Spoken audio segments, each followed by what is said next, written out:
Class. So this is your new chapter, chapter number 12, Computer Networks Part 2, lecture number 1. So in this class, we will learn about network topologies. Three topologies are there: bus, star and tree. Then TCP/IP protocol, then file transfer protocol, PPP, then HTTP, SMTP, POP3, remote login, telnet and then internet protocol. These are the protocol that we are going to study. Next is wireless or mobile communication protocol such as GSM, GPRS and WLAN. Okay, these are the topics of today's class. So now we will discuss each one by one. Now the first thing is, what is network topology? So network topology means that define the arrangement or how the network structure form. It depends on the network topology in which the devices are connected physically. It is known as topology. So first one is the bus topology. So in bus topology, all the nodes are connected to a main cable that is called backbone. In this there is a one link is there and all the computers are connected with that link. If any node has to send some information to any other node, it sends the signal to the backbone. And then the signal travels through the entire length of the backbone and is received by the node for which it is intended. Now the features of bus topology is, it is easy to install, it requires a less cable length and hence it is cost effective. The failure of a node does not affect the network. In case of cable or terminator fault, the entire network breaks down. Fault diagnosis is difficult. At a time only one node can transmit data. Okay, this is the picture. In this is the backbone. There is only one cable, and with that cable all the this backbone is shareable by all the resources. Next is star topology. So in star topology, it forms a star-like. For example, in this you can see there is a hub or switch and all the systems are connected with that switch. Clear? So in star topology, each node is directly connected to a hub or switch. If any node has to send some information to any other node, so it sends the signal to the hub or switch. The signal is then broadcast to all the nodes but is accepted by the intended node. Now next is features of star topology. It is easy to expand depending on the specification of central hub or switch. The failure of hub or switch that leads to failure of the entire network. In this, if the hub is failed, then complete network fail. It requires more cable length as compared to bus topology. These are the features of star topology. Next is tree topology. So tree topology is a combination of bus and the star topology. It is used to combine multiple star topology network. All the stars are connected together like a bus. In this you can say this form a star topology, this form a star topology, this is the backbone where all the systems are connected. Okay, so this is your tree topology. Now the features, it offers easy way of network expansion. Even if one network fails, the other network remain connected and networked. Okay, so these are the topologies of the network. Now next is network protocol. What is protocol? Protocol is basically set of rules. In a simple term, we can say that protocols are the set of rules. In network, there are variety of computer connected to each other and data in many ways. For interaction among these, some rules are applied like how and when a device can send and receive data, how to send the data packet and how to receive data, etc. Okay, these are set by your protocol. Now some types of network protocols are TCP/IP, FTP, PPP, HTTP, SMTP, POP3. These are the protocols. Now we will discuss. First one is the TCP/IP. Its full form is stands for Transmission Control Protocol and Internet Protocol. So TCP is connection oriented protocol. That is, first the connection between sender and receiver is established through the process called the handshake. That is RTS, CTS, AZK, etc. Then TCP divides the large packets to transmit into smaller data packets. That is called datagrams. Next, at the receiving end, it also resembles like the packet for form original message. IP is the Internet Protocol. It is responsible for providing address of each computer and performing routing. Each packet is assigned with destination IP address. Okay, so this is your IP protocol that is responsible for providing the address so that the computer should know that where your data should reach, what is the destination. Next is FTP. It stands for File Transfer Protocol.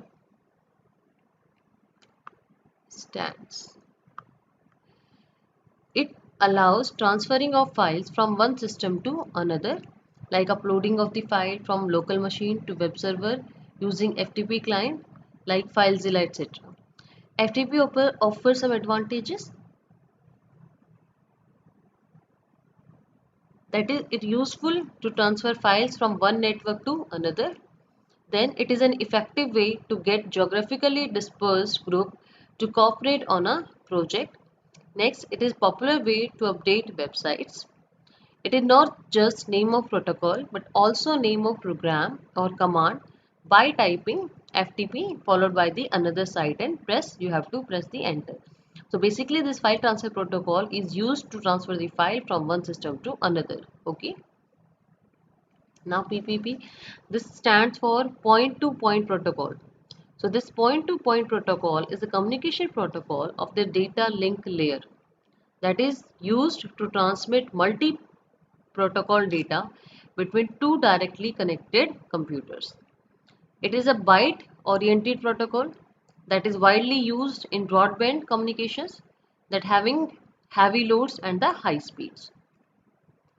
Next is HTTP. You already aware about HTTP. You work with HTTP and currently you are using HTTP. So it stands for the Hypertext Transfer Protocol that is used to transfer the files from one computer to another on the www. In this, the client send the request to web server by using HTTP protocol and the server respond back to client by using same protocol. So the client and server over web communication using this protocol, HTTP protocol. Okay, so this HTTP, that is a stateless protocol. Various technique applied to make HTTP as state full like cookies. So this is the URL of HTTP. Next is SMTP. So SMTP stands for Simple Mail Transfer Protocol. SMTP is a set of communication guidelines that allows software to transmit an electronic mail over the internet, that is called the Simple Mail Transfer Protocol. Okay, so it is a program that is used for sending message to other computer user based on email addresses. So this port 25, port 465, these are the just type of this SMTP.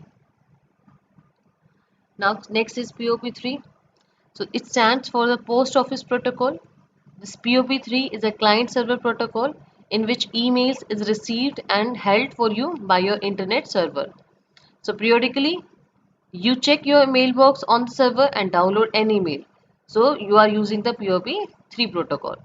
It allows to download the received message on local machine by using tool like Outlook so that the user can read them even when they are not connected to the internet. Now port 110, that is default POP3 used for the unsecured email communication, and port 995, the encrypted port that is used for the secured communication by using POP3. So basically, this is your POP3, that is the client server protocol in which the email is received, that is held for you by your internet server. Next is VoIP. So VoIP, it is your voice over internet protocol. This protocol is used in this. It is a protocol that enables the voice communication over the internet through the comparison of voice into data packets, and then can be efficiently transmitted over data network and can convert back into voice of receiving end. It uses packet switching, that is stored. Then it is an alternate to traditional telephone network. Now remote login. So remote login is a network application that permits a user sitting at a different location to work on a specific program on another program. In this, a user need a computer generated login ID. Then the two systems are easily connected by internet. Okay. So mainly used by customer support system to do some installation or setting on your client computer. So the main programs are the Telnet, AnyDesk or TeamViewer. Now Telnet, that is the one of the easiest remote login protocols on the internet. So this Telnet is a user command and an underlying TCP/IP protocol for accessing the remote computers. So through Telnet, another user can connect. The user can connect with others' system by internet, and HTTP and FTP protocol are allowed to request specific files from the remote computer. With Telnet, you log on as a regular user with whatever privileges you may have been granted to the specific application and data on that computer. Now next is wireless mobile communication protocol. So the protocols use multiplexing to send information. What is multiplexing? So multiplexing is a method to combine multiple digital or analog signals into one signal over the data channel. This ensures optimum utilization of expensive resource and time. At the destination, these signals are demultiplexed to recover the individual messages. Now these are the protocols, that is GSM, Global System for Mobile Communication, CDMA, Code Division Multiple Access, WLL, that is Wireless Local Loop. Now the first one is the GSM. You have to learn the full form also, because in examiner can ask the full form. So GSM is one of the most widely used digital wireless telephony system. It is developed in Europe in 1980s. So now it is an international standard in Europe, Australia, Asia and Africa. Any GSM handsets with a SIM card can be used in any country that uses this standard. So every SIM card has a unique identification number. So GSM uses TDMA, this is time division multiple access, to support into 8 calls simultaneously, and it also uses encryption to make the data more secure. Now next is GPRS. You already aware about what is GPRS? It stands for General Packet Radio Services. It is a packet-based wireless communication technology that charges users based on the volume of data they send rather than the time duration for which they are using the service. GPRS is a mobile communication protocol used by the second generation, that is 2G, and the third generation of mobile telephony. Its speed up to 56 kbps to 114 kbps. However, the actual speed may vary depending on the network traffic. Next is WLL, that is wireless local loop. It is a wireless local telephone service that can be provided in homes or offices. So the subscribers connect to their local exchange instead of the central exchange wirelessly. In this, a data is transferred over very short range. It is more secure than the wired network. Now in this there is an antenna that receives and sends the data from the user by microwave links. Next is CDMA, that is Code Division Multiple Access. So it was first used by the British military during World War II. So after the war over, its use spread to civilian areas due to the high service quality, as each user gets the entire spectrum all the time. Voice quality is very high. CDMA phones were not using the SIM card. It comes with built-in technology. In India, CDMA technology was used by Tata Docomo and Reliance. But now its services are stopped and only GSM network is working. So your homework for today's class, you have to make note according to the submit, according to your topics, and then you have to submit your homework on my mail ID. Okay, and you will get my mail ID on Edquark. So thank you and have a nice day.